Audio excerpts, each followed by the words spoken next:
easy to find. Okay, we are live and unmuted. Okay. Oh, and the live doesn't show up live on there. No, Now, that's what I was trying to tell you. So we are unmuted. Hello, this is Senate Government Operations. It is Thursday, March 10th, and we are back in our room very happily. And I apologize to those of you who are sitting on our screen because you do not get to share in the wonderful cake that Terry Corzone's left for us. Apparently when we were doing that, what? I'm just asking the senator if he would like to join us in some cake. Oh, Of course he would. Carrot cake. We have people on Zoom. Yeah, people on Zoom. A smaller piece than that, but that would be That's all you get, delicious, Richie. thank you. Take it away.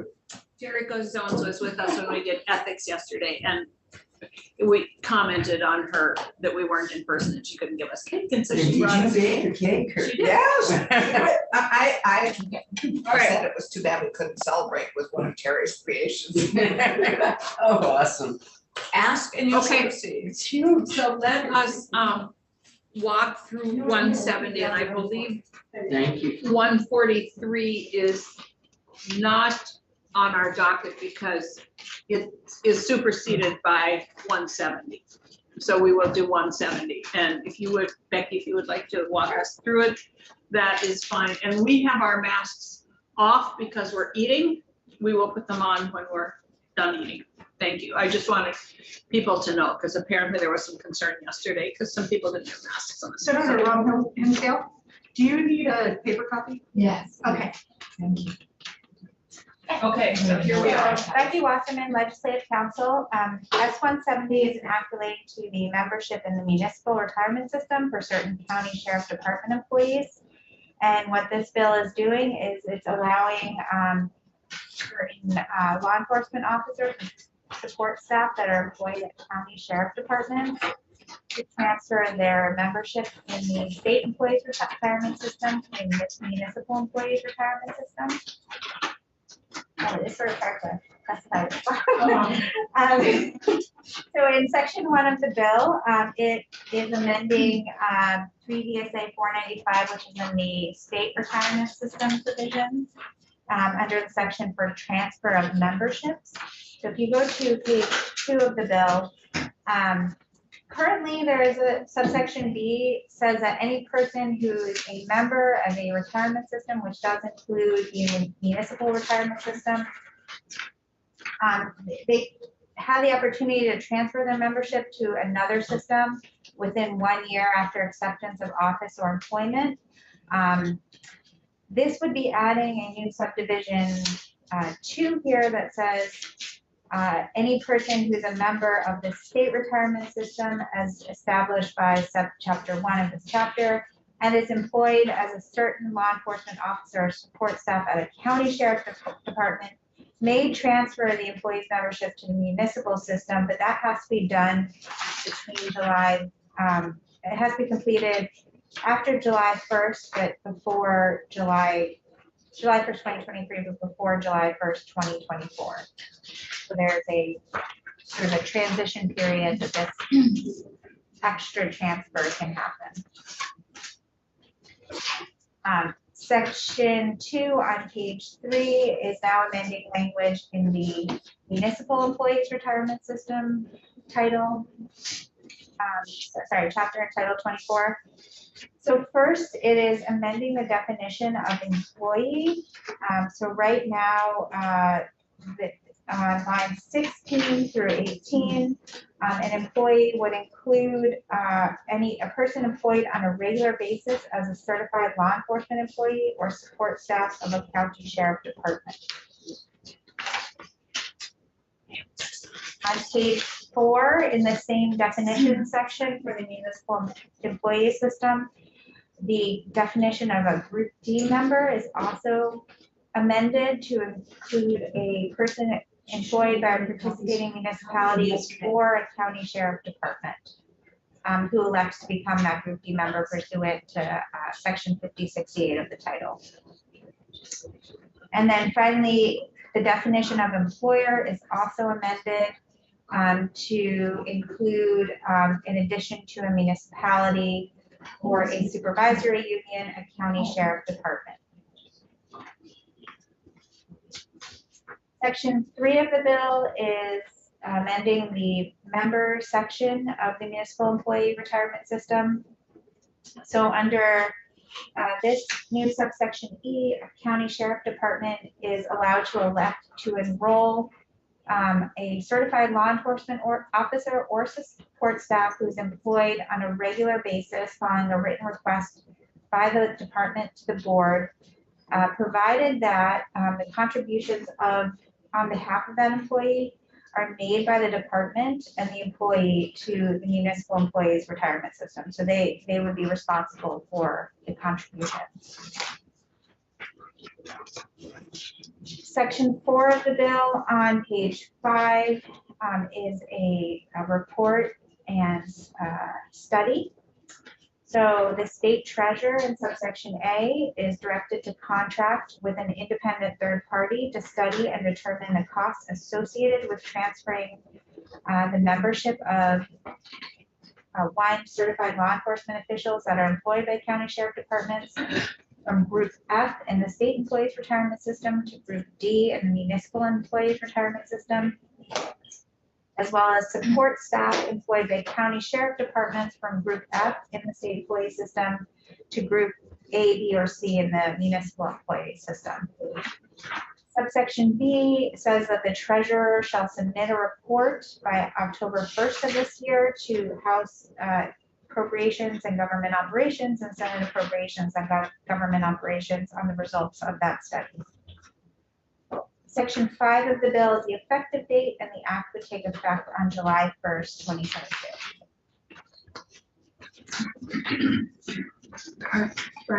Thank you, Madam Chair. So, Becky, I'm just curious, I think I know the answer, but I want to make sure. I don't want to say the delay, but the transition period referenced on page 2 dovetails to some degree with the report that the treasurer is going to do. Is that why there's a transition period? I believe that was the case, that there would be, that the report would not be coming back until October of this year. So if there's any additional recommendations that come out of that report in the 23 legislative session, and then the period in which the transfers can happen would be between July 1st of 2023 and July 1st of 2024. But in no case would well, I don't want to say it that way. Let me think what I want to ask this question. If there were potential negative report, could that hold up the transfer? Or does this language say, regardless of what the, Yeah, so there's no, I mean, you could have a different effective date for section 1 to be effective in, July 1st of 2023, such that if there's a result from the study that would indicate that the transfer shouldn't happen at all or at that time, then the legislature could make a decision next session if the effective date was changed for that particular section of the bill. I'm sure I wasn't clear on my question. I think I know what I mean, but I didn't ask it very well. What I'm afraid of is that there might be something coming back that says, hold it, can't do it. Right. Right, so that's, Okay. yeah, so that's possible that could happen, and currently as drafted, this would take effect regardless of the result. Okay. So I guess I was saying an option to address that could be to change. No, it wasn't your answer that wasn't clear. It's my question. Yeah, no, we got Okay, there. And I think your response thank you. was the right one. Are there other, Senator Westman, do you want to weigh in here? Yeah, if I could Yep. tee this up for a little bit, and then there's people that understand it better than I. So for the record, Rich Westman, the senator from Memorial.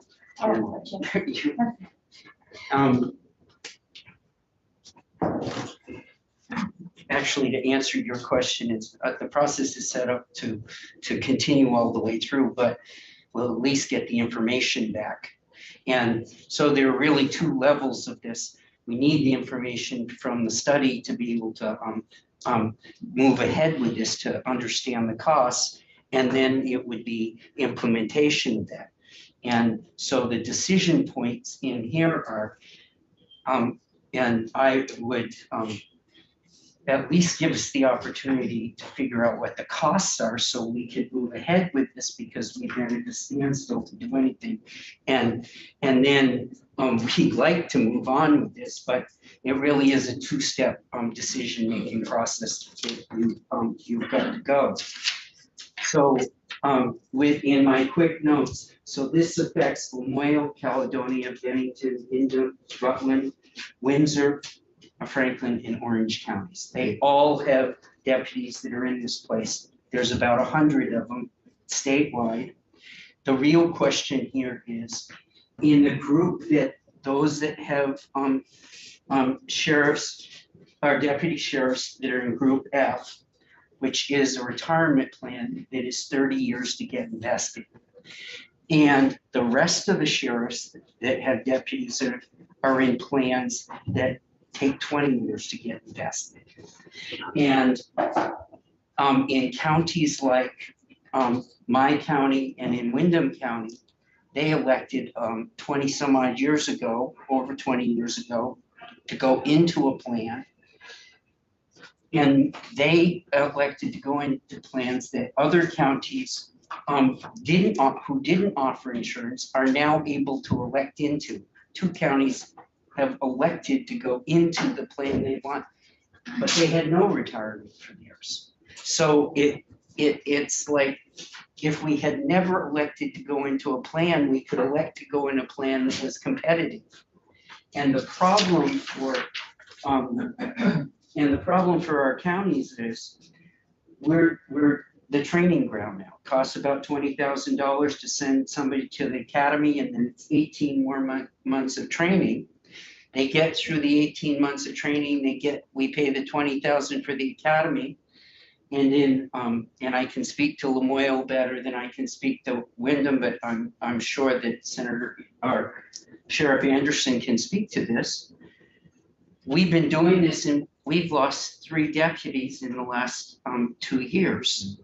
And at the same time, what's really confusing is we have the state place deputies too that have a different retirement than they do. So we've got some deputies that do and some deputies that don't in the same office, and we have no way to adjust that. So it's, I quite frankly see this as an equity issue in those offices and across the board, so we don't lose deputies after we've done all this training to municipal departments, to other sheriff's offices. And it isn't lost upon me that the 3 most affected counties in this are Rutland, Windham, and Lamoille. And we're the 3 counties that do the most transports, particularly in the human services area. So we, through DCF, when they do transports through DCF, we do most of the transports. So it is in our best interest as a state to figure this out because of those transports.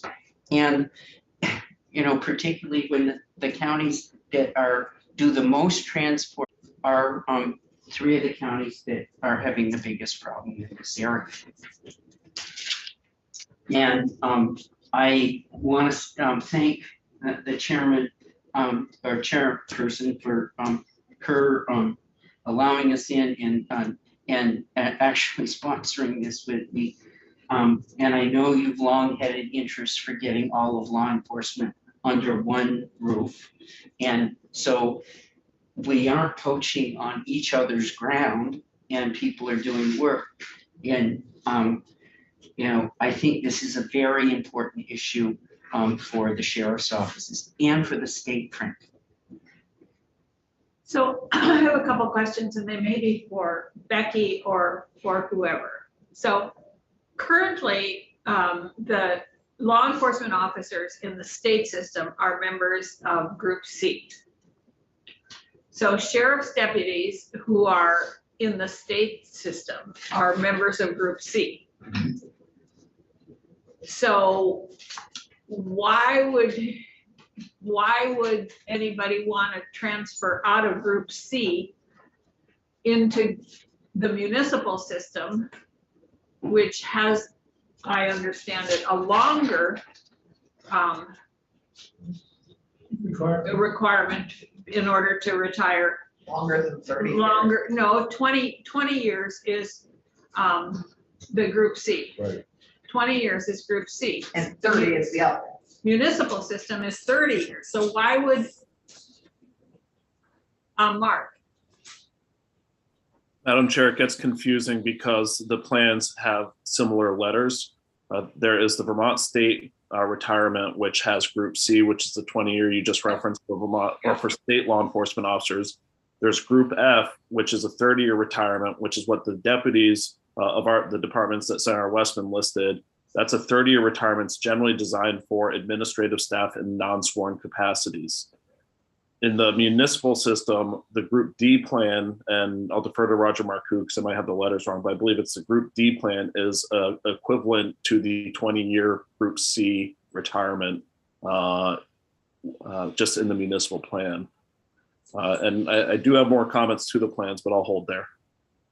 So I guess my main question is, why wouldn't we just transfer those deputies into the state Group C instead of going through all this falderall? Can I just add one thing to what you Yeah. did? In that, in the Group F, there are a number of these deputies also that have no health care Yeah. attached to that. And so that even confuses this more. Yeah, no, I'm not saying they should be in Group F. No, I'm just trying to make it clear where they Right. are. But my concern is, my goal is to get all law enforcement in the state, all certified law enforcement into Group C. Right. So why would we, if we do this, then they're gonna transfer to the Muni Group D. And Which isn't as then, good. and then if we start moving all law enforcement into Group C, then they're still out of it. Annie, did you have a response to that? I need like a Yes. chart or something. Yeah. Really confused. Yes, thank you, Senator. Just to clarify, so the state paid deputies are in the state retirement system, Group C. The folks that would be covered by this change are the sheriff's own deputies. Basically, I would call them the county deputies, and the municipal plan group, the VEMR's Group D, is basically the equivalent of the state Group C. So it's for the VEMR's for the municipal. So they're the folks that we're talking about aren't state employees, and VEMR's D seems like the more appropriate because they're not state employees. So that's one of the reasons we looked at VEMR's D as the answer. And I know you just got through a ton of work on the changes to the pension system with the SEA and Vermont NEA and the Vermont Troopers Association, dealing with people in the state system and the teacher system. So when Roger and I, Sheriff Marcoux and I met early on several years ago with Treasurer Pierce about this issue, which was really the recruitment and retention of the non-state deputies. The conversation about entering them, Group C, Treasurer Pierce, immediately said that's off the table. We're not adding to Group C at this time. State Group C, not happening. Roger and I then went back and did the deeper dive into VEMR's D, and also looking at what some of the other sheriffs were able to get into. And VEMR's D is a close enough what would be the term, replication of group state C, that we thought VEMR's D is the appropriate, and also thought that that would not raise the concern from Treasurer Pierce. And I'll go to Roger in a minute here, and I'm happy to do this, but because I know people can't just wait around forever. But I'm still going to work on getting all law enforcement in the state into Group C, period. Whether they're municipal or sheriffs or anybody else, that's my goal. And I just would hate to see this happen.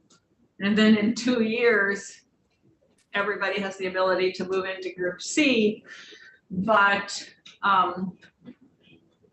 we might be told that they had this one-time opportunity and they chose to go into the muni system instead. So I just want to make it clear that if I'm still around, I'm going to keep pursuing moving all certified law enforcement into Group C. So, but I'm happy with if this is the only feasible alternative right now, since we can't seem to get there. So, Roger. Good afternoon, Roger Marcoux, Lamoille County Sheriff. Senator, one other benefit, I guess, from going to go into the municipal employees retirement system is that there is no mandatory retirement. So we're working right now with a lot of retirees that still have some good years left in them and are interested in working, and that is important in this day and age with the labor shortage. But I just wanted to bring that out. Yeah. You mean anybody over 55 still has any good years left in them? What you're saying? I'm hoping so, because I'm right there. Sorry about that. I'm beyond right there. So, but give me back yeah. in this room and I'll be snarky again. Sorry about that. I'm not sure. Yeah, and the benefit there, especially with the work we're doing with folks from mental health, from DCF, is the maturity that goes into having spent a career and the good fortune to be able to retire at 50, which a lot of the troopers that have worked for me in the past. But they're just so even keeled and everything when it comes to dealing with some volatile situations. And it's exactly what we're trying to get out of law enforcement in this state, is instead of guns and handcuffs, is to use dialogue. These people are great at it. And those are for some of the older folks. For some of the younger folks, relative to what we did yesterday, when people leave the state employees, when state employed deputies leave, the folks from yesterday, they are replaced from within by our organization. And VEMR's in the state employee system allow you to transfer, I don't know, benefits is a term, but experience back and forth. So.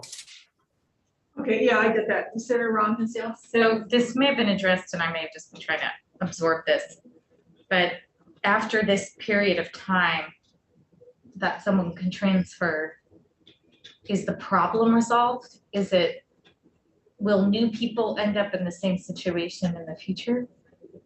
They shouldn't, I think. But let's, yes, Annie or Mark or Roger, can you answer that? New people coming in. Yes, Mark. Thank you, Madam Chair, and I apologize for the record. Sheriff Mark Anderson of Windham County. I'm the president of the Vermont Sheriff's Association. To answer Senator Ron Hinsdale's question, no. This would change our membership from the state retirement system to the municipal retirement system, so all employees would move. The Sheriff Marcoux also shared the mandatory retirement at 55. That's one primary reason. A second primary reason to switch from the VSER system to the VEMR system, as you're aware, Madam Chair, my department faced a significant increase in its retirement contributions to an unexpected and significant degree. There's a 21.4% 21.4% of an employee's salary is expected to be paid by the employer under the VSER system. And that doesn't matter regardless of what group. That is always the same, whereas in the VEMR's plan, it is for Group D is a 10.6% gross salary cost for the employer. So there's a significant cost savings that we can extend to our towns that we contract with. I had to increase my hourly rates by about $10 this year just because retirement came in, and I had no other way to carry that. Actually, if I can interject, with Sheriff Anderson, it's actually 25.4%. That's the current new rate.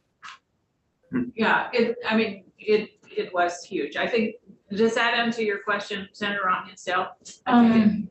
Because new people would automatically go into, into Group D. So this is taking care of a past issue that it no longer applies to new folks. Right, Take care of it for Going the forward. people that are already working and going forward. Yeah, Okay. they were, at one point, they were given a choice, and some of them chose to go in this direction, and now they're ruining that decision, and I think that so I'm happy with this. Well, you're not fully happy because you'd like them all in C. Well, I would like them all in C, but that is going to take a while. I mean, and just for your information, I've been trying to work on the mandatory retirement age also for a number of years, and whoop, like that, it got changed to 57 when we did the pension thing, but Which was that great. it still isn't a lot. But so does anybody else have any questions about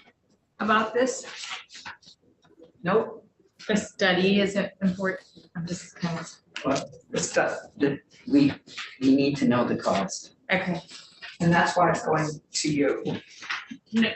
No, No, the study is to look at what the cost would be Right. of doing That's this. not the cost of the study. And we have had some pledges that if the treasurer does not have it in the budget to do the full study, that the Sheriff's Association or the sheriffs would actually help fund that actuarial study. Because the actuarial study is to say, this is what it would cost the system, this is what it would cost.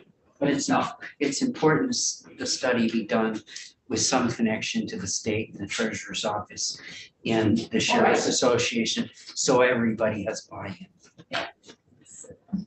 Sorry, just trying to understand this. So will anybody be left paying at 25.4%? That, Hopefully. No, that was their new cost from the state because of the state system.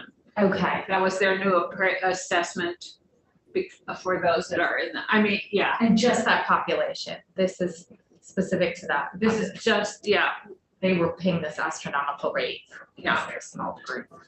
Not getting what they wanted. Okay. Yeah. And this will help with retention, this will help Well, with. well, we hope it will. Yep, we I mean, do, this that's is- our. Well, Anyone, it's bound to help with the loss of people that Yes. are there now. Exactly. Exactly. okay, We okay, can't does afford to anybody lose. else, are we okay with this? Yeah. Okay, anybody want to make a motion? Oh, I see Roger had more to say. Yes. I was just going to say, Senator Hinsdale, that for us, it went from, we were paying $300,000 a year in our little Lamoille County, and now we're up to 380. So that's the kind of money that this has really hit us with, so. All right, and so, do we need more Meg, you'll follow convincing? up? No, I don't, but, so, you, okay. well, Okay. no, Okay, I mean, if we need more information. No, that was just curious to me. The actual. So I'll move that the committee vote out S-170 favorably. Okay. Oh, I might need a physical roll sheet now or Gail, I don't know. I still like Gail the system. If you want to just print it with the X's. Actually, I'm in the process of putting the Word doc together. Oh, So okay. I'll just record the votes. That's perfect. Perfect. Let's keep that Oh system. my gosh, that's a great system. As a former Okay. clerk. Great idea. Senator Clarkson. I just have to say the words. Senator Clarkson, Yes. Senator Colmore, Yes. Senator Polina. Yes, although I must admit, I don't think I totally understand it, but I don't, I feel positive about it. That's a weird way to put it. Stay I clear. think I asked every question I could think of. Myself, Senator Rob Hinsdale, yes. Senator White, Yes. 5-0-0 without amendment. Okay. Wow, as introduced. Do you know how rare that is? It's all the Senator chair. Colmore, do you want It's all the chair. I Report this? grabbed one yesterday. to, I'd okay, like to share the wealth. There's a lot of letters I in don't this. think I really. okay. Allison, do you want to do it or not? I'm right with Anthony. I'm very supportive, but, I mean, Okay, I'll do it. I mean, you're the pensions queen. If someone asked me a question, I'd be. Yeah, I think. Yeah, that- I'm fine, I'm fine. Okay, I'll do it. Thank you so much. Thank Just you. let Richie do it. Thanks, Richie. Thank Oh, Richie. Could we get this to send it to appropriations so that he has to do We can it? definitely. No. Oh, I'm Do you need fine help? with that.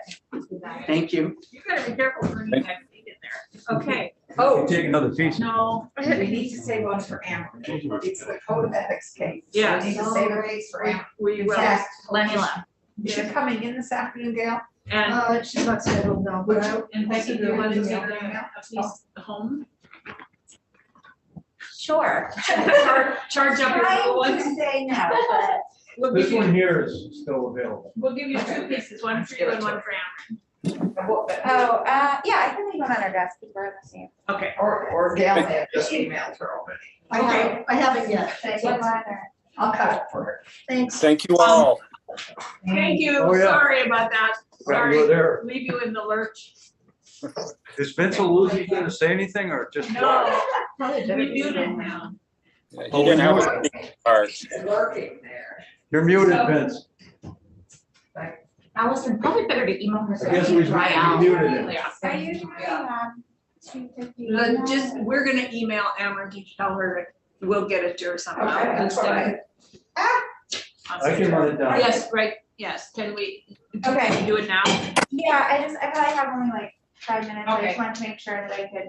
Oh, Okay. well, that may not. Let's, 251. Did we have, Yes, we have a productive meeting and we have a productive amendment. And we do we have it? do. I mean, do we have it? Do we have physical copies? Yeah. Well, we don't have physical copies, I wasn't. We could probably quickly make them. I can, tell me. We could share the screen on. We also have a printer in here. It's only pages. It's just, Yeah, but it would be good. It's 2 pages. okay. We could, You want to share the screen in the meantime? I don't. I think I have the. Becky does, oh, do you have your thing Oh, here? Gail, the treasurer would like to be invited in, as would Tom. Okay. Oh, they're in the waiting room? Well, it's quarter No, four. we haven't They- gotten an invitation because I wasn't sure if we would Oh. get this, so. Okay, Is it on the web page? So, okay, sorry, I'm just gonna respond to Ashland. I can do that. Okay, you're going to, invite them?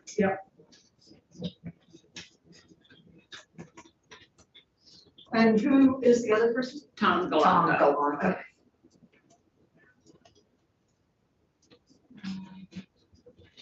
I think the only way I can share my screen is if you send me a Zoom link and I can zoom into the Oh, meeting. okay.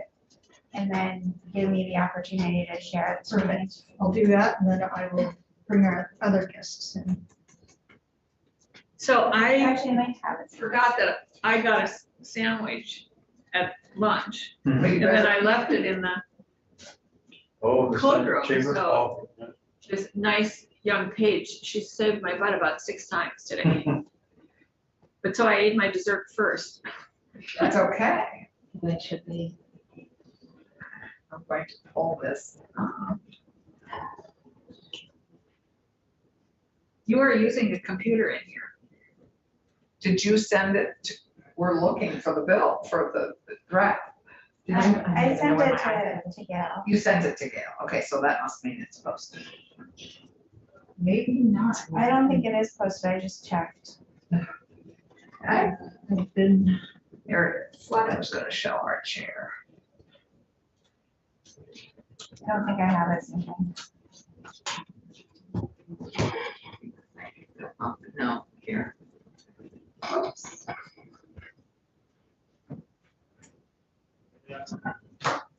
No, that wasn't that.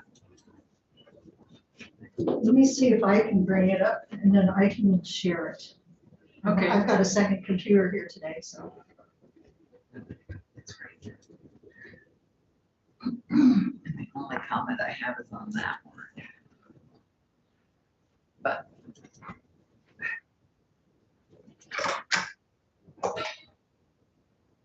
So, have you seen it, Brian? Nope. Okay, I'm gonna read it then. Okay. The Joint Public Pension Oversight Committee shall. Huh? I can read it if you Okay, want. great. I was only just meeting, so I didn't know. No, that would be great. Here. I have a copy. So Becky Wasserman, Legislative Council. Are we live? I just didn't- Oh, there we go. Yes, we are. Okay. For some reason, it doesn't say live on these screens. Oh, this is as introduced. I think I sent you the amendment earlier. I can send it if you don't have it. And that was the one that I was going to send off to Tony. So that's good you didn't. Got Here. project. Here, So this is the amendment is a strike-all amendment to the bill as introduced. So it is setting up the bill as introduced was also a study, but this study the language of the study has changed here. So the Public Pension Oversight Committee is still the one conducting the study, and it's in consultation with the state treasurer, the chair of the Vermont Pension Investment Commission, and any interested stakeholders with investment and environmental expertise. And they are directed to develop a strategy and timeline for the state to decarbonize the investment policies of the state employees retirement system, the teacher system, and the municipal employees retirement system. The strategy and plan developed by the committee shall be in accordance with sound investment criteria and consistent with the fiduciary obligations of the retirement board for each system. In developing the plan, the committee is also asked to consider the feasibility of different decarbonization strategies and review models used in other states for decarbonization.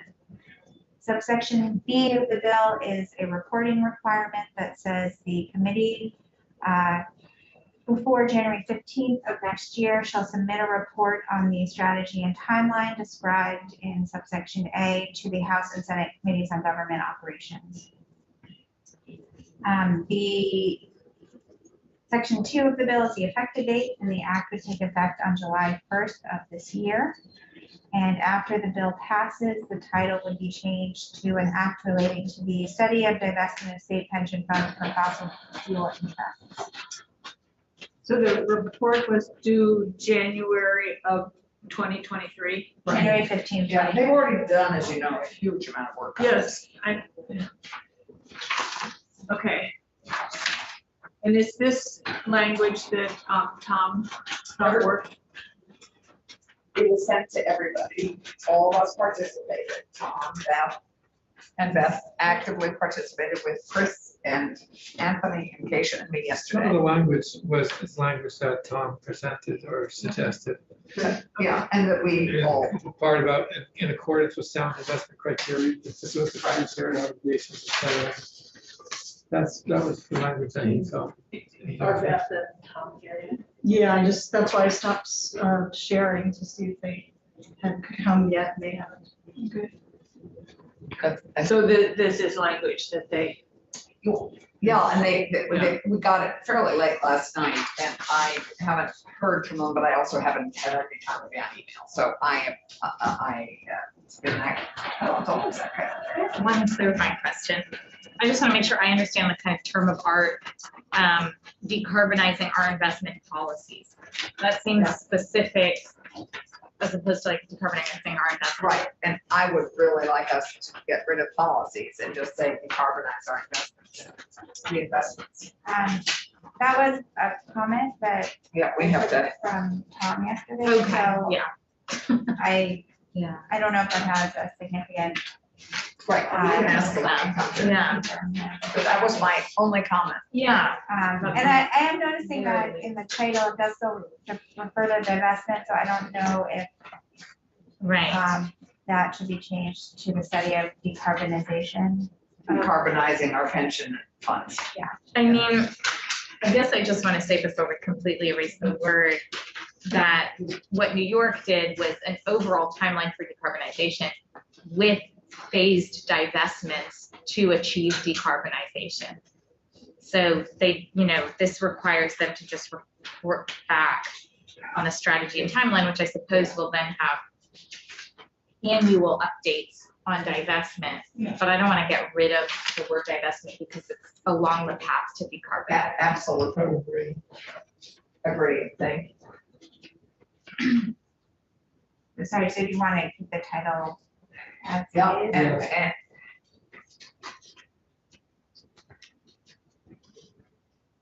And we could, Keisha, where would you add that with, or is it just, I think it's with the timeline, it's assumed. that Right.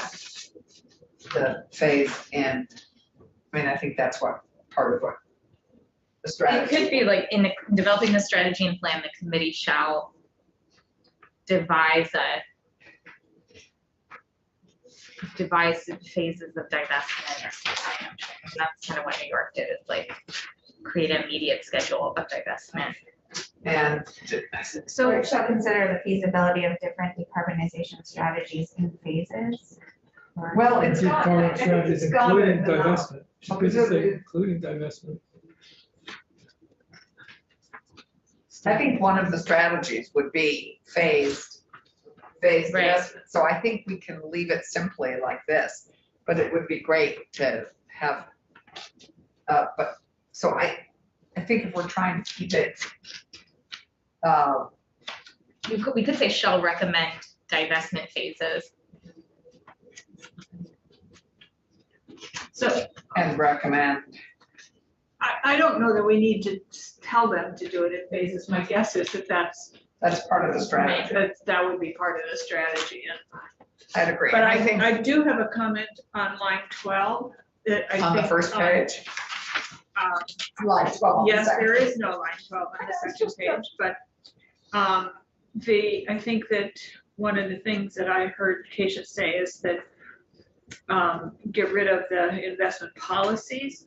And what might make sense here is to develop a strategy and timeline for policies of the state to decarbonize the investments. That might work. So yeah. that you're asking them to develop a policy, because you do want them to develop a policy, and it isn't the policy that is gonna be decarbonized, but it's, so, and timeline for, let's see, how did I write it? Timeline for the state policies. For the policies of the state, I think. Yeah, for the policies of the state to decarbonize The investments. Yeah. With an S Yeah. of the Vermont state employees. That's good, I think. Because I think that might, because what we're asking them to do is to develop some policies here to move us in that direction, get us there. That's, and we're not suggesting the timeline or anything, and then they'll bring that in January. I guess like the other thing for me is, I don't know if states have articulated how you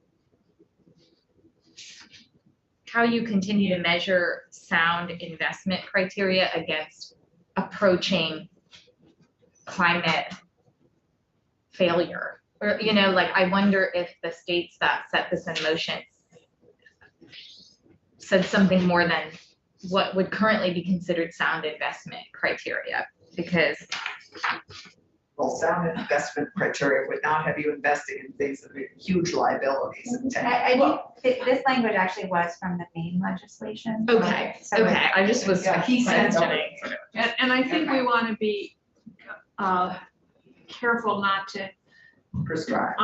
to be too prescriptive here, and VPIC and the treasurer's office also have, what is it called, ESG or EGS policies that, what, it's energy, sounds, whatever that Yes, those, yeah. Tom will tell us but, what those are called. What are they called, Tom? I guess I'm missing the question. What? well, I just said that we don't want to be too prescriptive here because you already have some policies around moving in that direction, and I couldn't remember if it's ESG or some letters like that you have. Well, yeah, we have an ESG, which is environmental, social, and governance policy for VPIC. We also have a proposed carbon policy, which has been referred to our ESG subcommittee. So the carbon policy would probably be a sub policy of the overall ESG VPIC policy that we developed. If I may, Tom, I think we wanted to call it a carbon reduction policy. That's correct, yeah. So I'm going to suggest here that we suggested a change and see what on line 12 on page 1, so it would say develop a strategy and timeline of state policies to decarbonize. Or For the policies of the to state. timeline for policies of the state to decarbonize the investments. Of the, So that we're asking you to develop the policy. Yeah. I have one question on this proposed language, and it's a little confusing. Are you asking the Joint Public Pension Oversight Committee to do this, or are you asking VPIC to do this? Because it No, sounds to me like you're asking them. the. It says here, we're asking them to do it. Yeah, we in concert with us, which is fine. I just wanted to make sure that this isn't a VPIC directive, No. and it'll be directed by the subcommittee. Okay, thank you. yes, we have. Yes, I think it is the Joint Pension Oversight Committee working with the state treasurer, the chair of VPIC, and interested stakeholders. So they are the ones that are charged with doing it. Okay. So is this, Would that change? Would does this meet people's needs? To move it forward, I think it does. I'm asking. Well, the two comments I'd have on it. I know the title of divestment, I thought we were going to call it decarbonization or the decarbonization policy to be consistent. And then the second thing is, I really suggest you add a line item for dollars for this Joint Public Pension Oversight Committee to have, at least at the outset. Wait, Allison, let him finish.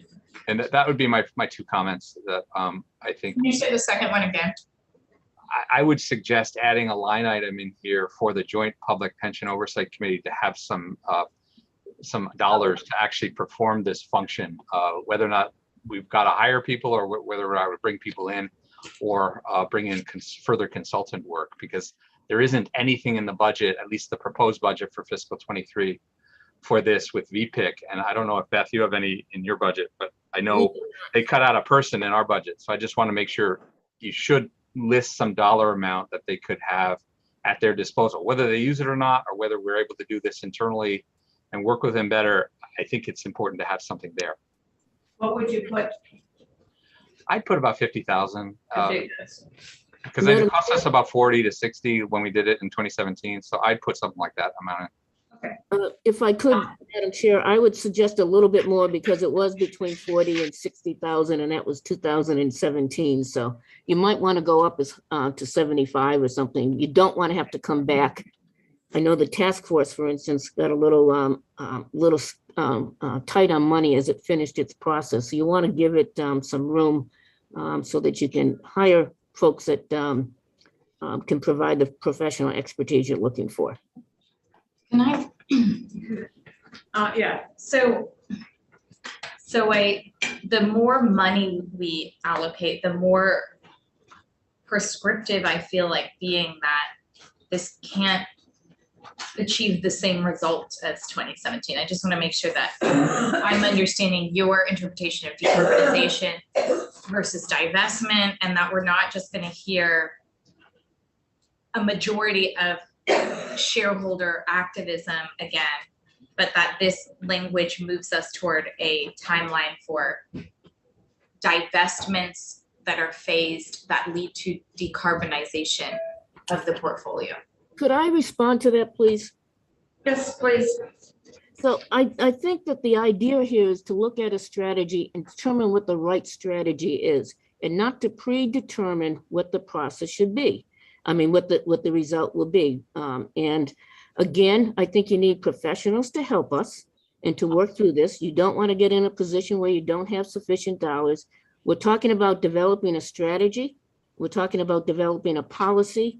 And before we determine what it is, we should actually take the time to do it right.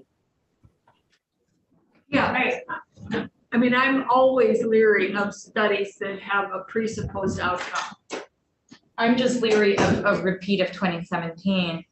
And we're here because there is a growing number of people who don't believe that that is an acceptable outcome for this report. Well, I'd argue, though, Senator, with all due respect, is that the 2017 outcome resulted in significant changes to VPIC at the time. And we've made significant progress since that time, including investing over 200 million in a low carbon index fund, which at that point we never even had the opportunity, and BlackRock came to the table because of our efforts.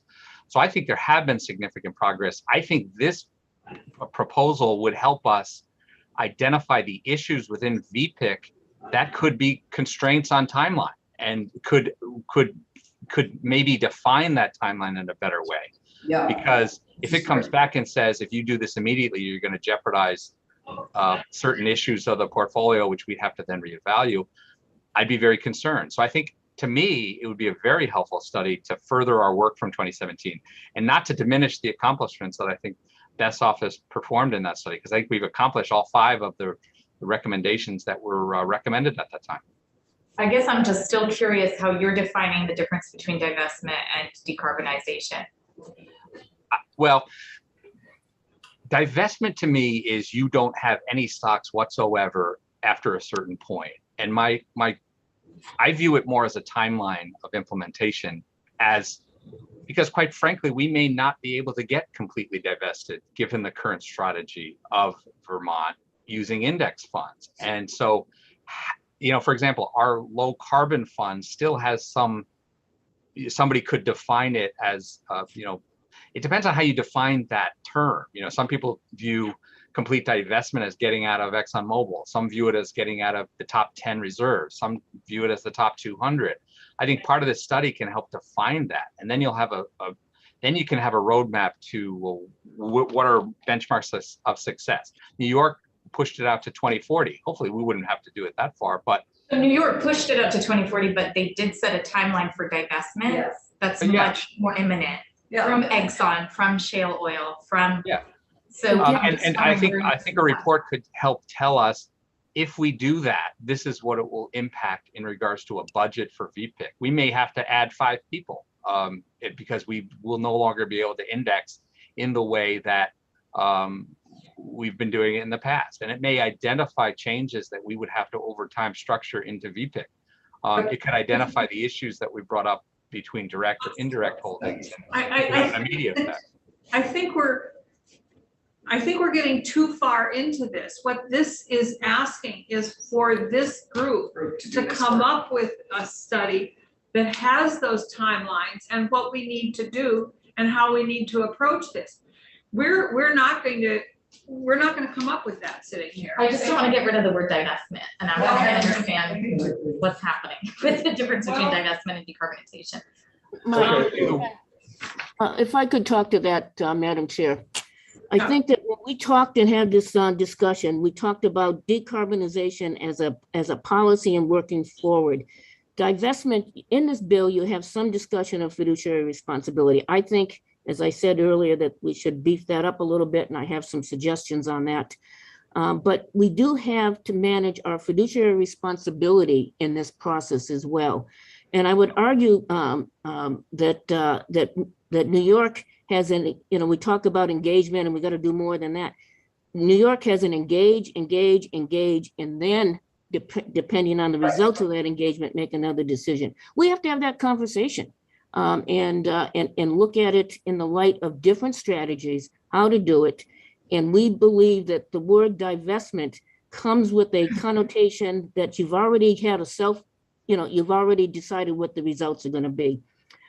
We want to do the right thing on the environment. We want to do the right thing for our employees. We want to make sure that the right thing for our retirees. We have a fiduciary responsibility to that. And we've committed to a process of lowering our carbon footprint. And we would love to do more.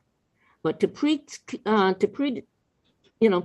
out there what you think the results should be, I think is premature. And I do believe the word divestment comes with that connotation. And we would rather have a process that brings in all ideas and all suggestions and look at what states are doing, whether it's New York or Maine. And I would recommend that as a change.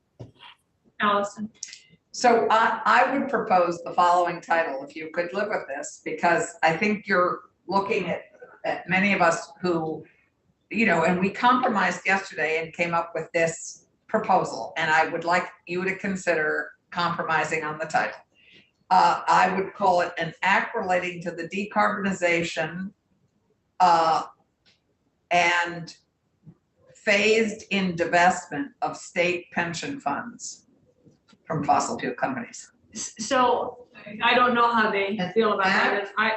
I'll just say it again, Yeah, you act did say related to Yes, decarbonization and phase in divestment Yes. of state pension funds. So I do think that, and I don't have a dog in this fight at all, but I do understand that what Tom was saying is that divestment will we ever be able to say we have truly divested every single dollar of ours from anything that has anything to do with fossil fuels?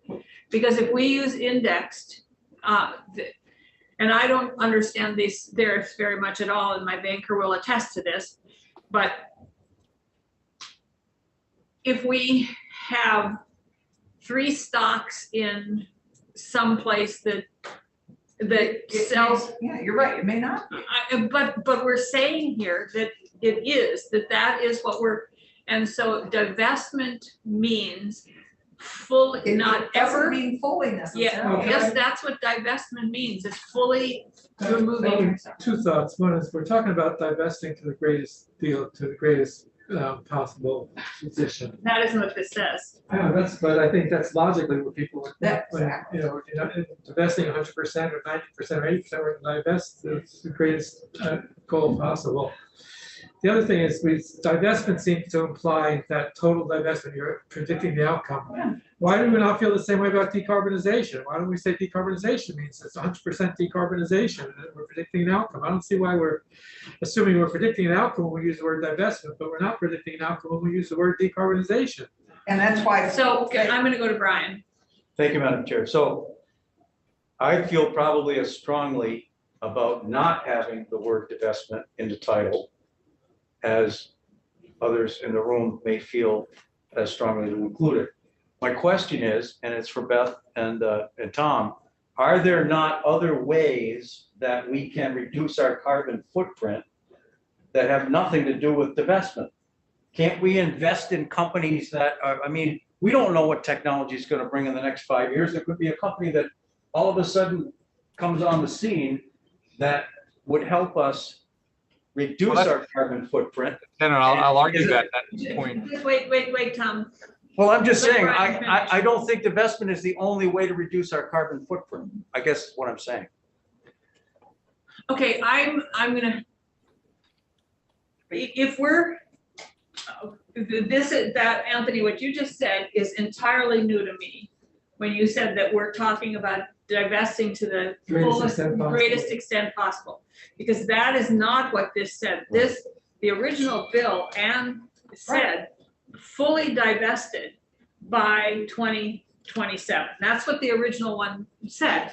So in this case, divestment means fully divested. Not nowhere in the bill does it say fully Then divested, it doesn't right? say divested in the bill anywhere. And so why would it be in the title? Because our partners here asked us to. Yes, I realize that, but so Right, so if we're you want now- to say to relating to decarbonization and divestment to the fullest extent possible. But I don't,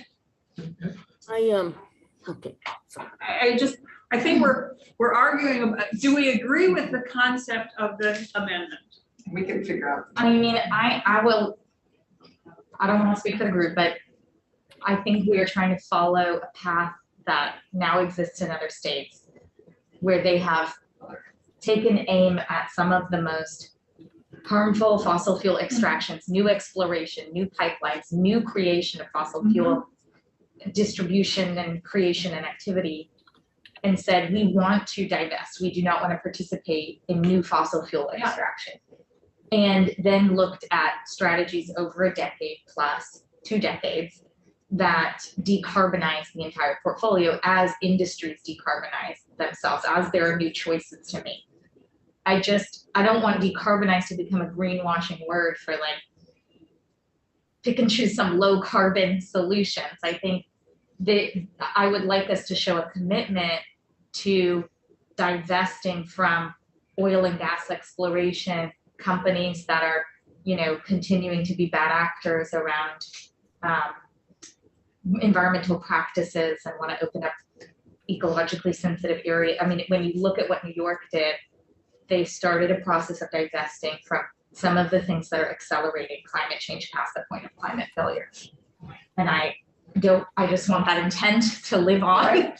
because that is important. That's important to me. So I get that, but what this says is divestment from fossil fuel companies.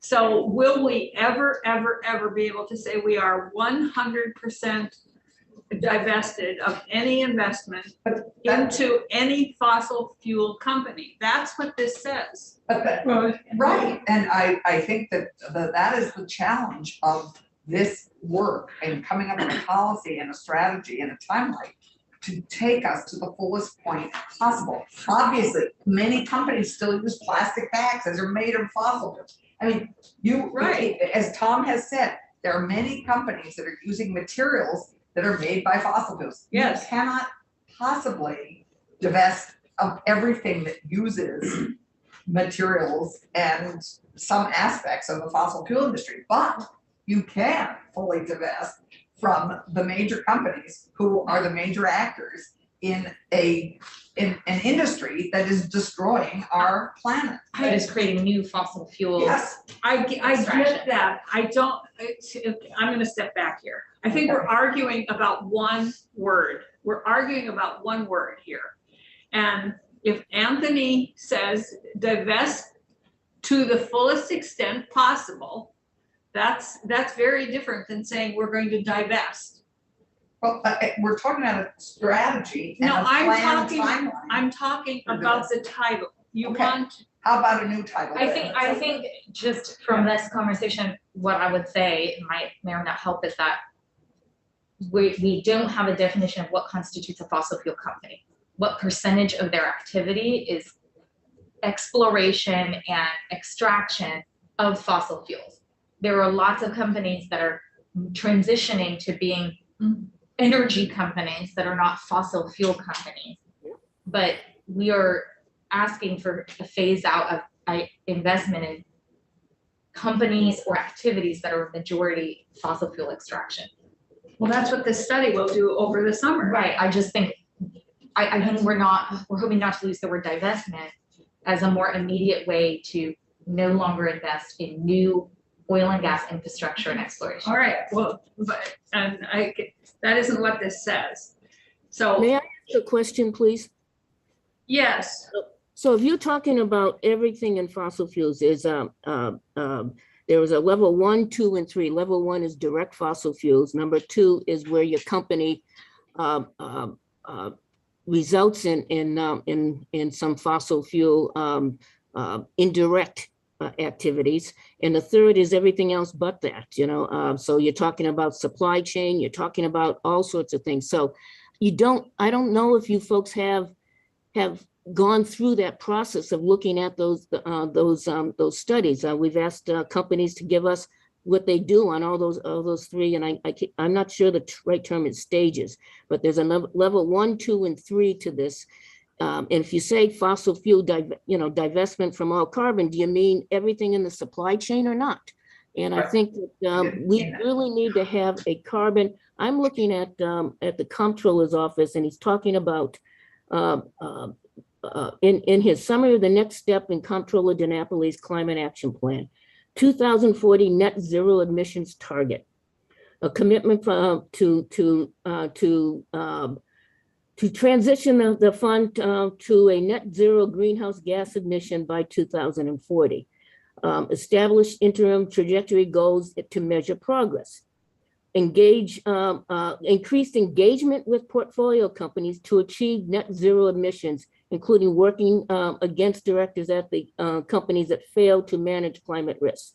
A review of energy sector investments by 2025, and transparency measures and annual progress report and updates. What we're talking about is frankly generalizations about this. What we need to do is get down to what our low carbon goals are and how we can reach them and still meet the fiduciary responsibilities of the VPIC and the retirement boards. are you saying that, wait, let her finish. I'll stop there. Okay, Senator Hinsdale?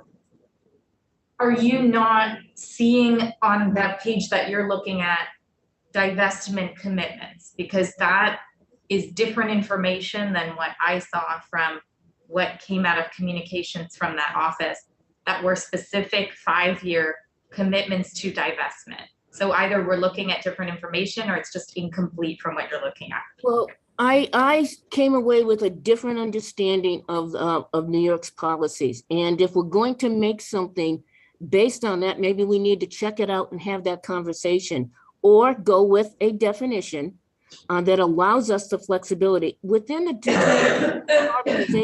decarbonization is divestment. Within the definition of decarbonization is engaging toward net zero. It is engaging companies. It's all of those things, and it's comprehensive. And the goal is to get to the same place that you folks are. And I would suggest that putting the term divestment in the top characterizes it as a direction toward one strategy. And the bottom line for me is, how do we get to net zero? How do we get to doing the right thing here? And how do we do that as fiduciaries? And I think that that the title should be about decarbonization, just as the bill is. Tom, you had your hand up. You're muted. Sorry about that.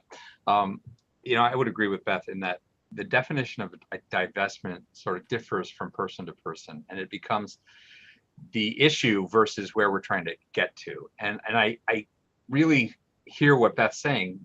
Decarbonization incorporates strategies that we're already incorporating, and we can probably get there quicker.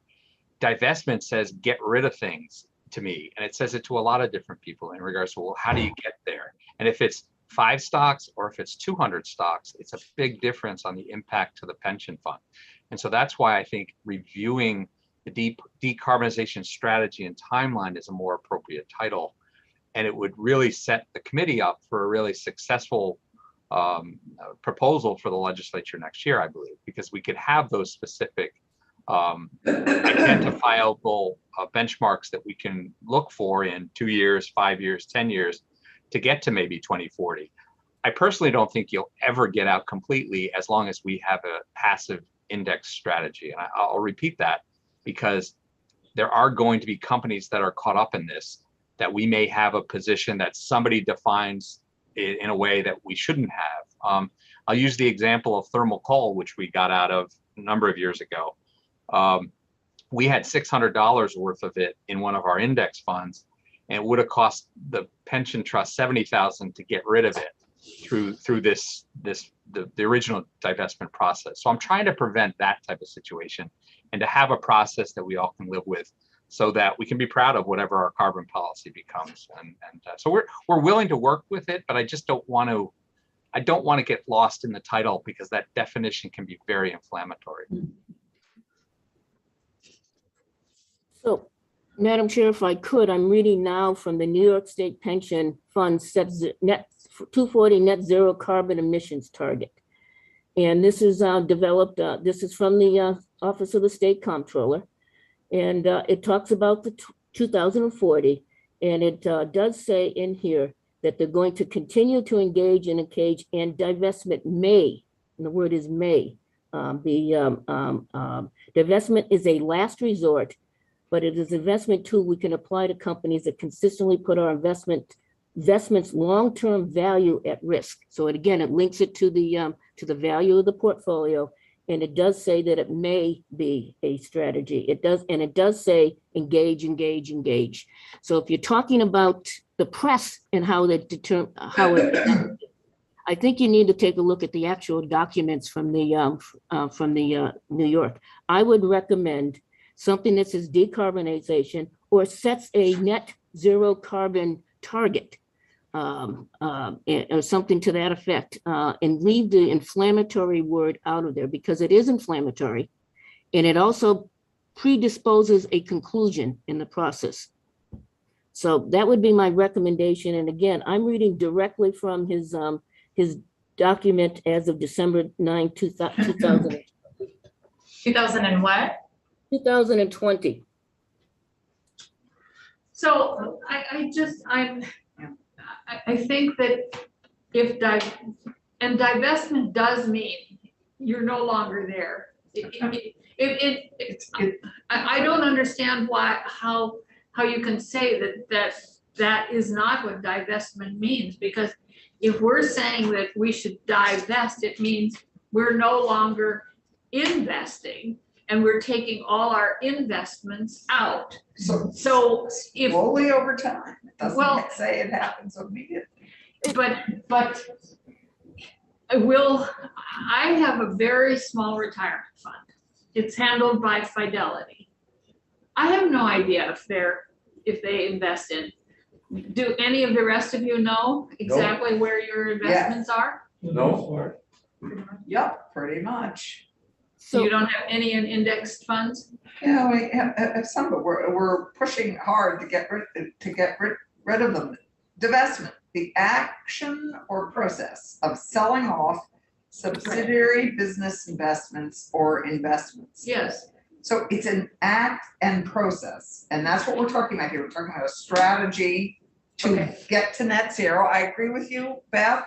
Net zero is a good, useful idea.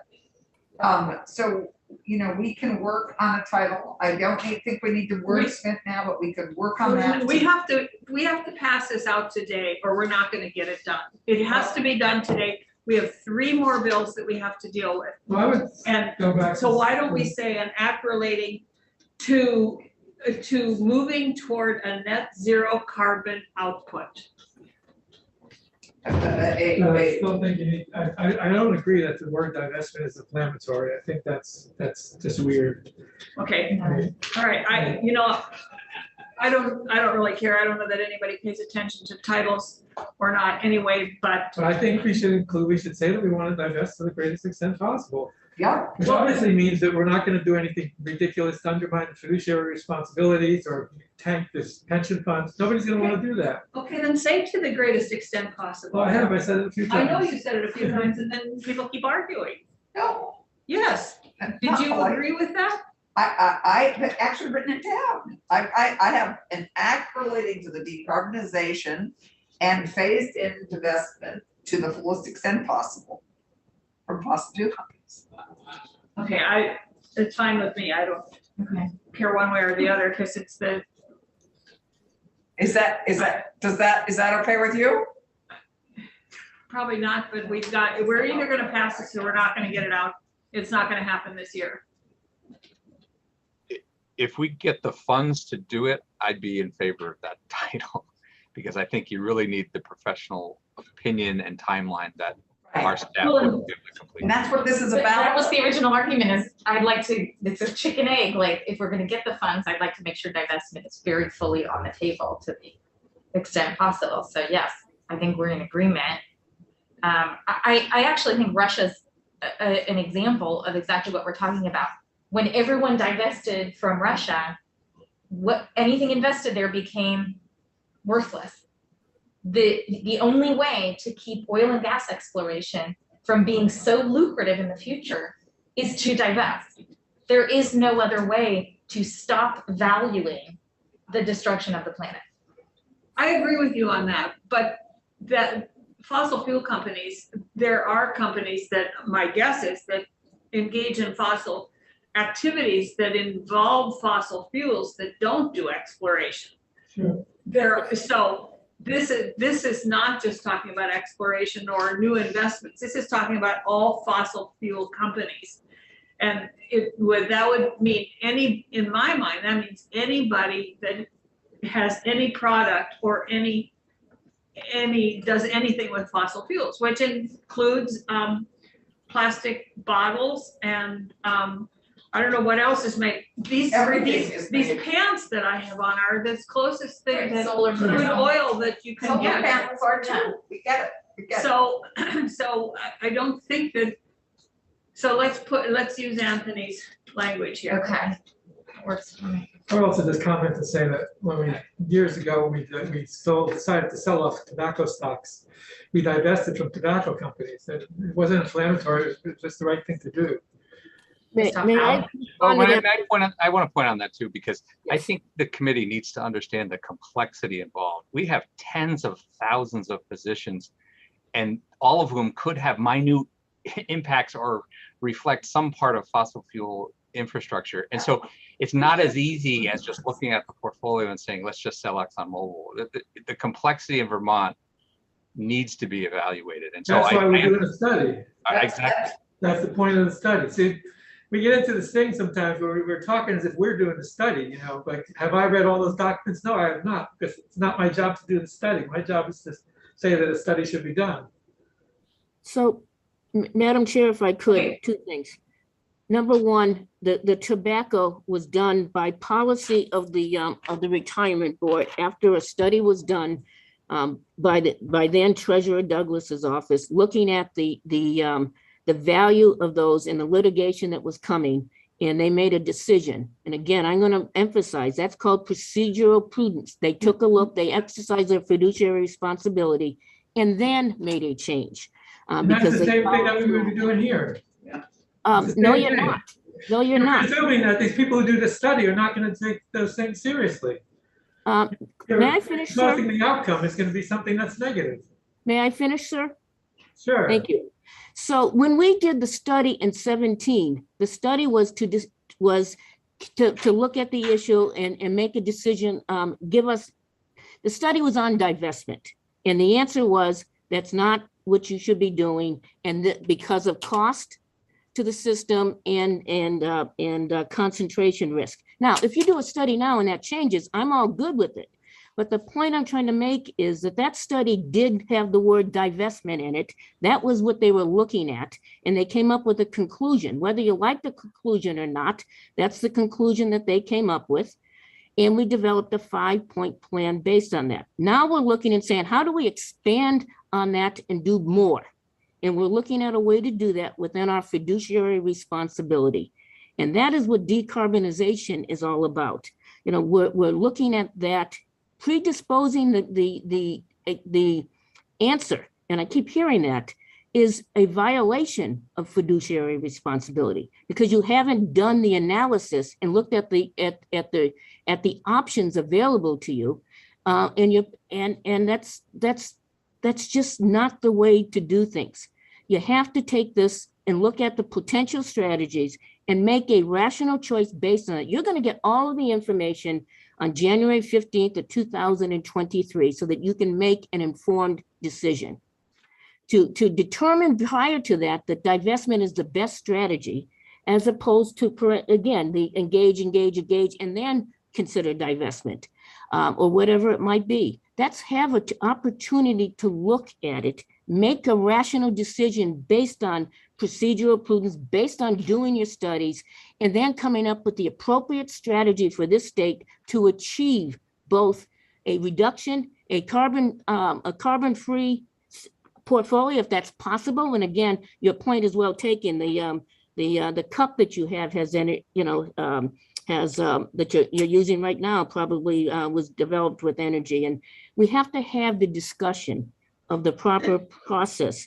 Divestment assumes a conclusion, and I don't think that that's appropriate. And I think it runs contrary to our fiduciary responsibilities, and frankly, yours as well. I'm going to call an end to this discussion. I'm going to,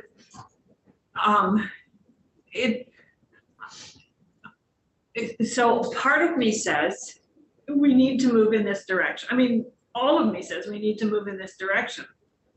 But part of me says, I don't know where we'll get. I don't know what the best strategies are going to get. And actually, to say that 2017 resulted in nothing is not right, because it did result in changes. So we did make changes there, and we will certainly make changes now. And changes are continuing to happen, and they're not happening fast enough for people, and that is true.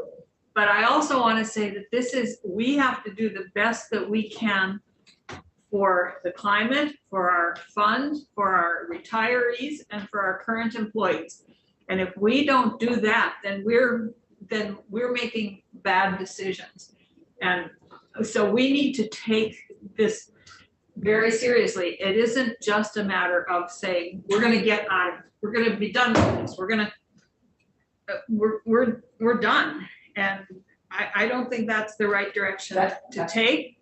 Because, and if the study in 2017 came up saying, at this point, it would be detrimental to our funds to go in that direction.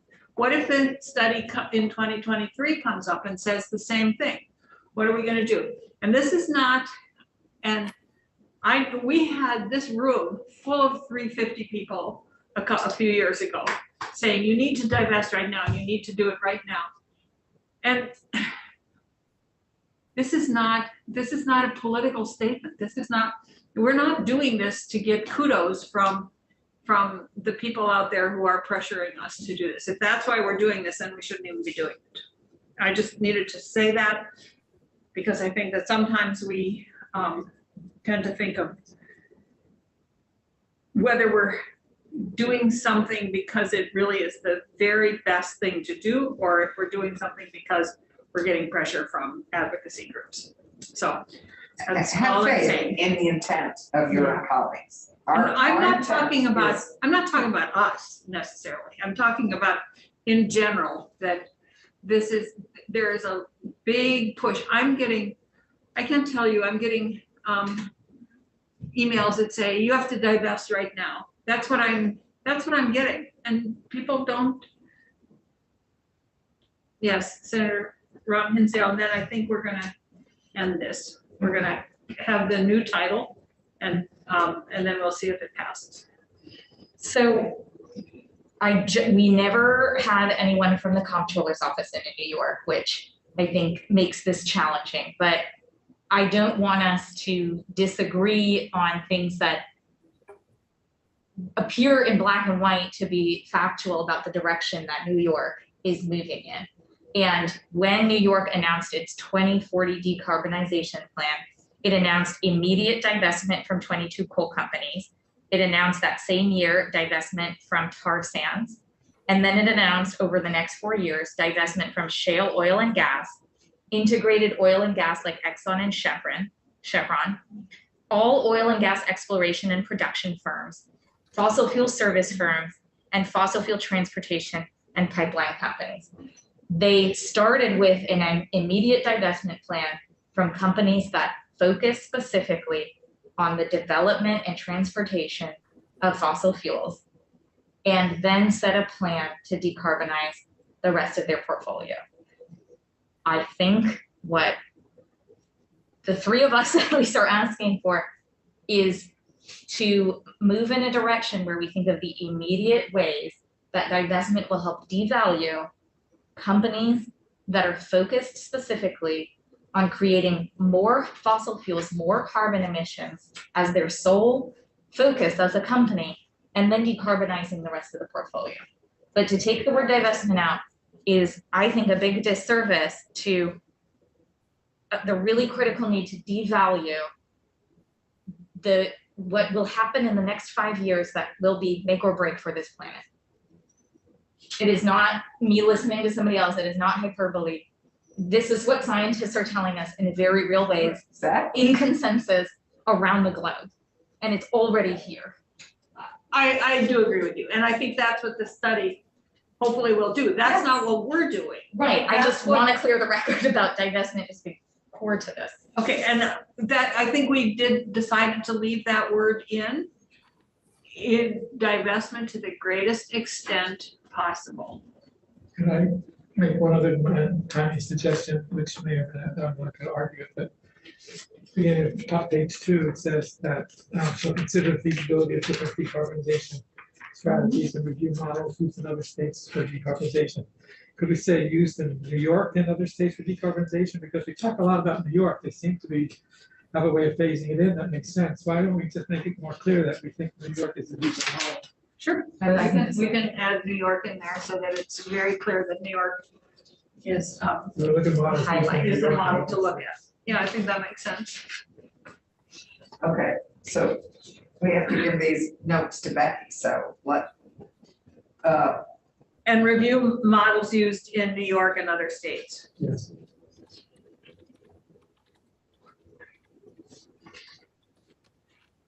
And the title will now read, an act relating to moving toward a net zero carbon output and divestment to the greatest extent possible. From fossil fuel companies. Yeah, of state pension funds. I think that's fine. I don't know whether your grammar was the best, but it seemed like a clunky sentence. But it was a clunky sentence, but yeah. I just want to make sure that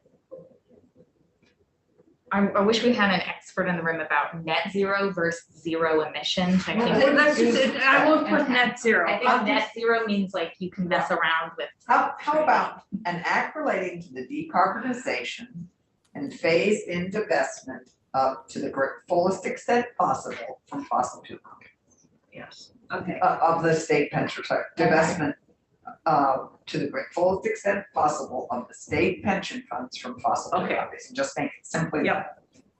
Okay. Okay. I will type this to Becky. And then adding New York. Yes, and the 50,000 and the change we made here on lines 12 and 13. And we had asked Tom, remember yesterday, we had talked about the money and said that you could add it in the House, because this will be going to the House and they will. Well, it'd be good if it's in the original bill. It would be good if it's there. There's two ways of approaching this. The governor took out an employee that we had requested for all of the other reports that had been asked from Act 75. And so the original budget request had an employee. It's either, I think we could do this either with an allocation of 50 to 60,000 or put back in that extra person that we had asked for to help Eric. Yes, we should be advocating for that anyway. I'd love to have an extra person. Eric would love to have an extra person. So would you send the $50,000 language to Becky? 75, we're doing 75. Okay. Yeah, I'll send the 75,000 language. And they can spend that. Maybe it is hiring an extra person. Not that amount. It's too low, I think, Sam. Eric told me the 100,000 was the amount they took out of our budget for the all-in expenses with salary and benefits. And I'd love to get that back, but that's a different that's a different discussion with you. Yeah. But I can send you language for either or. Send us language for what that work would entail, Sure. because we'll have to. Yeah, but 75,000 is, I think, what our chair just said. Okay. We'll put that in. I think that's what Beth suggested. Yeah, Beth, yeah. All right, are we, have we come to a decision? Are we gonna try to vote on the kind of, Do you want to wait and see the language? Inserted, yeah. Right after we go. Okay, we better not have any more discussion of it though, because So, we're out of time. right, we'll get a new draft tomorrow and hopefully be able to look at it about 1:30 when we're back in here. I was actually hoping that this would have taken about 5 minutes today. Well, listen, we're getting there. It's, I've been telling folks 1:45. okay. Are you Tomorrow, after 1:45, if you go on the floor at 11, and it's 2 hours. And That's I one. don't know if you're gonna take her out to lunch. No, we're gonna bring it down here. We're gonna start 10 minutes after the floor. Okay. Yeah, because we have to get done. Okay. So, okay, so we'll get that language from Becky, and Yeah. thank you, and I'm sorry if I got a little testy here. okay? I just, it seemed arguing about one word was making me a little crazy. It often comes down to that, folks. Not to you all crazy, but to one, 2 words. Okay. We So, spent hours on may and shall. I was hoping that we would have had a new amendment for 176, which is the water thing that I thought he was going to Yeah. do something about. No,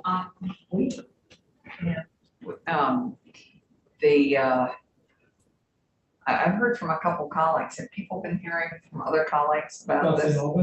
Yes, no. yes, I have. What have you heard? That this is really tough on the city. And that they would, where they are now is they're really wanting very much to have an agreement between the town and the city, with the town basically paying an affiliation amount.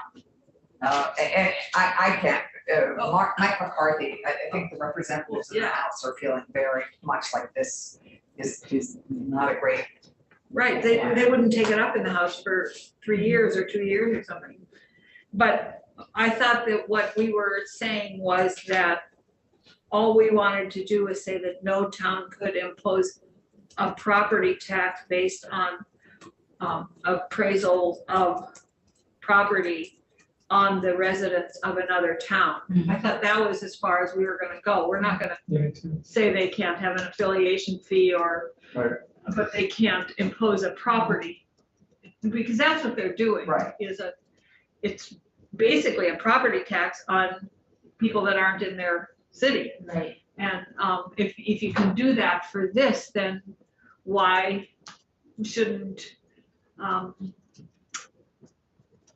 Dummerston impose a property tax on the people in the village of Putney, because they're closer, Dummerston is closer to the village than the rest of the town. Montpelier Library to put a property tax on Middlesex, because we use the library. Right, and you can do a user fee right now, Right, but you could also do a property tax on the people in Middlesex. Yeah. I heard what Allison said as well, and I think the solution we're talking about should be, I guess, benign enough in terms of our part.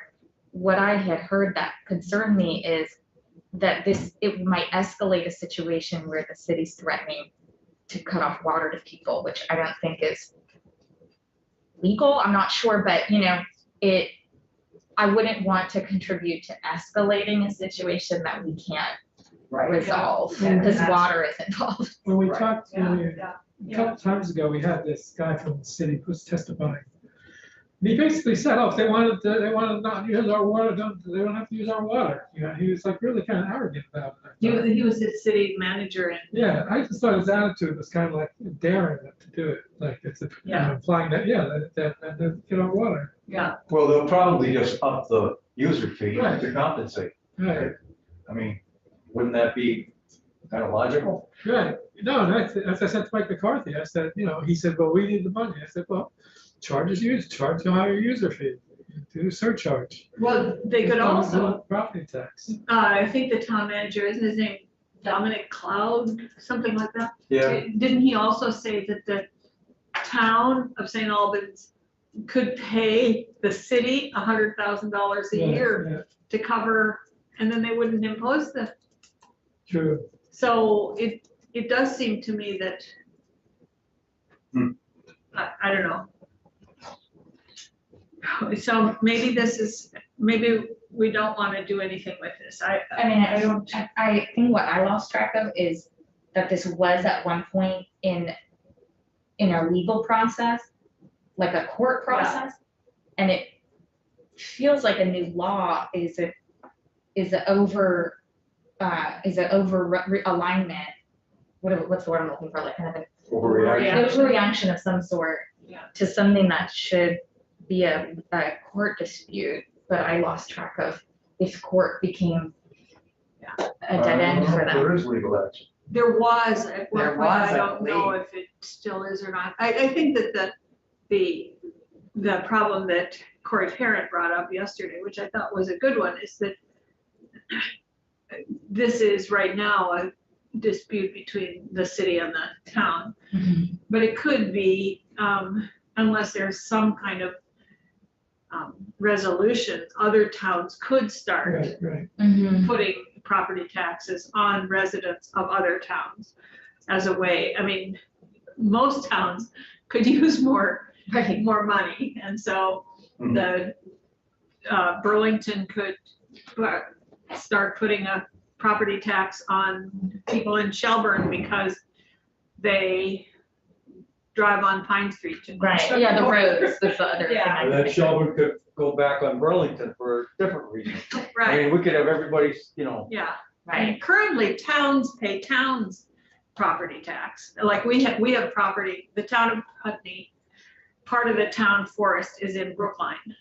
We pay property tax to Brookline, I believe, Oh, because we own property there. But that's different than imposing it on residents. Mhm. And for water usage, which our property taxes don't usually go to water usage. is it getting darker or is it? We don't have the lights on either. And It was like, I was Yeah. looking at it, what you were facing. But the screen is, oh, Are we still? well, I guess we haven't heard from Tucker yet, have we? no, So what else do we need to do for committee? Let's figure out the So- remainder of our time. what I have on the list for tomorrow is 251, 250, 229, and 176. What's 229? That's the ranked choice. Oh, that's right. And I have not heard back from Condos? Jim Condos or Will Sang. Well, I think it's condos that's gonna need to come in. He's the, I invited both. okay. We Right. may have to, Senate rules is gonna be meeting, we may have to ask for an extension on that one, given the interest in the program. Well, I think that's for some, when we first talked about it, the Secretary of State said that it's pretty complicated and the way it was done now this, and that it could wait till 2023. But now he somehow has a path forward for it being very simple if it's just the presidential election. But, so I don't know. But I still think That was my understanding, is that he, he had a simpler path forward for the presidential. that's what, yeah, I heard too. Well, so tomorrow at 1 o'clock. 145, she said. No, I just, Oh, you changed. Gail said 1:45, I said 1. You're optimistic. 10 minutes after the fall of the gavel. Okay. Yeah, If we're gonna get anything done, we're right with you, honey. We're your team. okay. So 10 minutes after the fall of the gavel, we'll first do 251. And get that done, and then it'll be over, and I won't say a word. Except, You can say as much as you does want. anybody want to offer a motion? That's what I'll say. Are we still on? Yes, we are. And then, so we'll do 251. And then we still have some sections of 250. And we were going to do section 8. I believe, Keisha, you said that was because there was a lot of agreement around that one. That's how do you say it? I've been saying giglio. Giulio files. Gulio. The second G is silent. Gulio. Giulio files. But It's but like most people. Julio and but it's Julio. Yeah. Most people pronounce it. Giulio. Well, I mean, that's what they. So, but okay. Yes. But didn't you say there was a lot of There seems to that came up at judiciary last year. Again, law enforcement said, this feels redundant. The AG's office supports it. When we went through it, I didn't hear strong disagreement.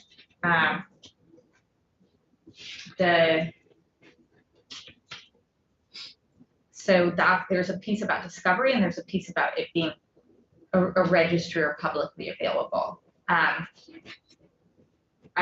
Julio would have to articulate the value of the registry and how it would work, I suppose. That was their proposal, and I wouldn't want that to hang. that's the Julio registry. Yeah. Surely cannot join us. Right. He will not be here tomorrow. Thank you.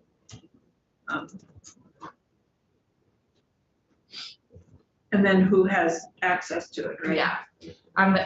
That might be a longer discussion, but I just think this one is more important than people realize, because it's about how you document misconduct and misclassification of information that keeps someone from being credible on the witness stand.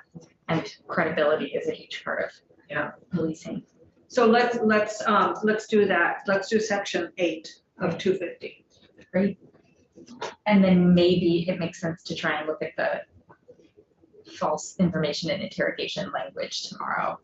So there's agreement, I don't know. Oh, and I did talk to, told Sears that I was gonna explain in further detail to him about going in, even if we just did the study. I know you had 3 things: not applying it to juveniles, Recording. not applying it to juveniles. The 2 other points on there, I can't remember what they were now. We're recording all interrogations. Oh, recording all, right. And not, I don't know. Oh, It's training. training. And I don't know that you can How right. prohibit it, but I think what you can do is say that it can't count toward their continuing education units. Right. And Just the, disincentivize those kinds of the council can Right. say that, because they determine what's acceptable and what isn't acceptable, so they could say that. So even if we don't put that in here, we could ask them to review how they would word that so that it's maybe not just that training, but how they would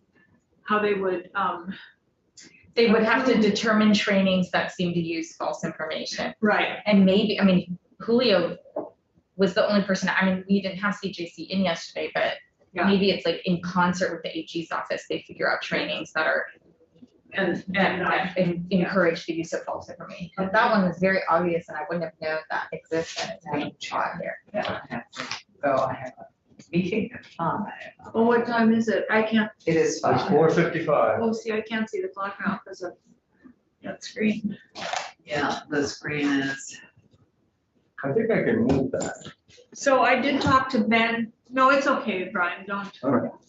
I did talk to Ben this morning, and he said that he would have something drafted up by tomorrow.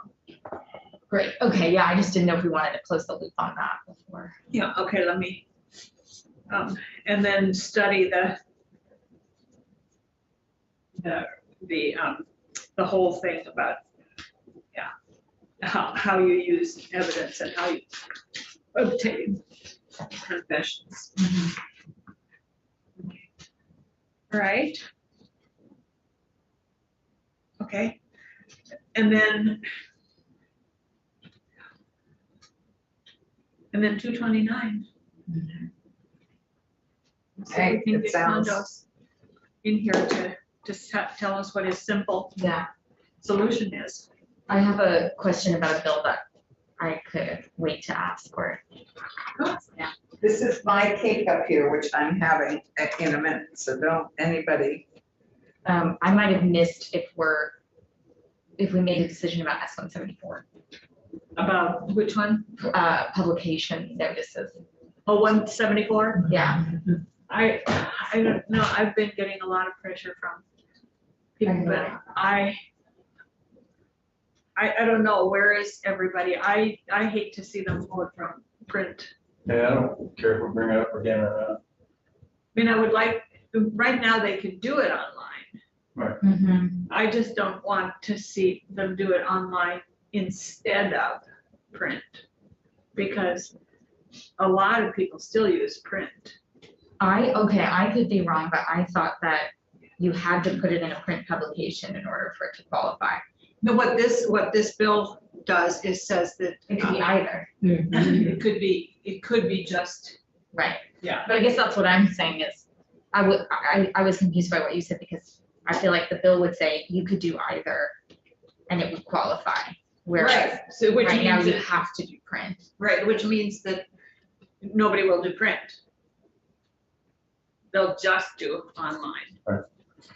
That tells us something though. I mean, I Right. hate to see print people going further down than they already have. Okay, I see, this is maybe starting and I'm halfway here. Yeah, I think it's a sense, you know, the fact is that people are moving towards electronics and that's just the way it is. So I feel kind of torn in my heart about it, to tell you the truth, but logically, electronics is the way to go. So I don't know what that means in terms of how I would vote. I would probably vote to do it, but I'm not gonna be crushed if we don't do it. I just don't want to see us say they can choose one or the other, that they don't have to do print, because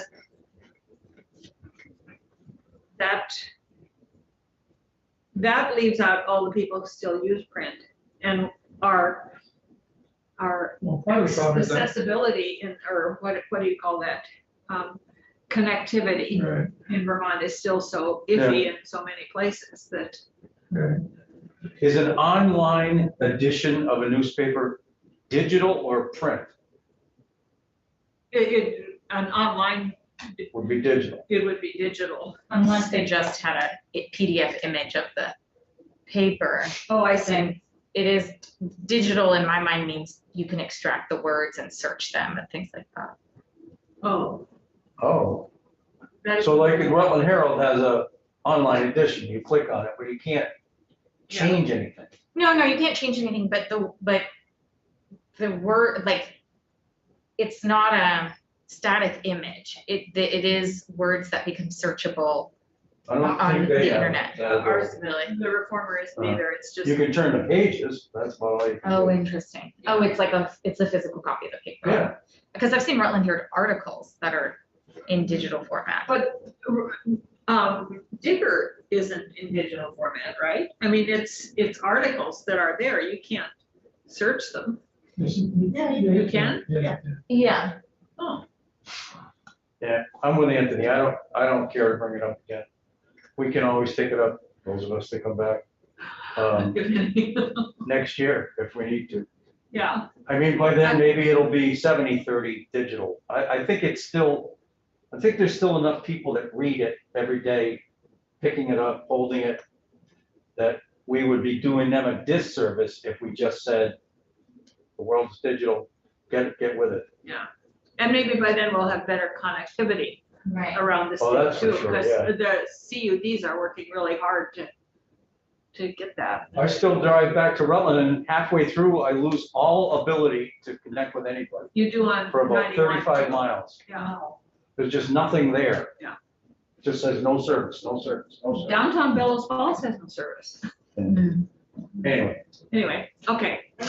I just wanted to. So tomorrow the very first thing we'll do is 251. Yeah. The very second thing we'll do is section 8 of 250. Yeah. And the third thing we'll do is 221, 9.